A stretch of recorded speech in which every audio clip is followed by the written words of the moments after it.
เพื่อเข้าร่วมพิธีเฉลิมฉลองวันไสชนะสงครามปกป้องปิติภูมิครบรอบ 81 ปี ที่นครหลวงมอสโกสหพันธ์รัสเซีย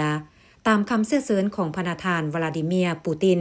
ประธานาธิบดีแห่งสหพันธ์รัสเซีย ในวันที่ 8 พฤษภาคม 2026 คณะผู้แทนขั้นสูงแห่งสาธารณรัฐประชาธิปไตยประชาชนลาวนำโดยพระประธานทองลุ้นศรีสุฤทธิ์ประธานประเทศแห่งสาธารณรัฐประชาธิปไตยประชาชนลาวได้ออกเดินทางจากนครหลวงเวียงจันทน์โดยมีเอกอัครราชทูตรัสเซียและต่างหน้าจากห้องว่าการศูนย์กลางพรรคพร้อมด้วยห้องว่าการสำนักงานประธานประเทศออกส่งคณะจากนั้นในตอนค่ำของวันเดียวกันคณะก็เดินทางถึงสนามบินสากลเซียเรียเมียเจวานครหลวงมอสโกสหพันธ์รัสเซียถูกต้อนรับโดยห้องรัฐมนตรีกระทรวงการต่างประเทศสหพันธ์รัสเซียและทานสีพันดอนอ้อยบัวบุตรดีเอกอัครราชทูตลาวประจำสหพันธ์รัสเซียเพื่อเข้าร่วมพิธีเฉลิมฉลองวันไสชนะสงครามปกป้องปิติภูมิครบรอบ 81 ปี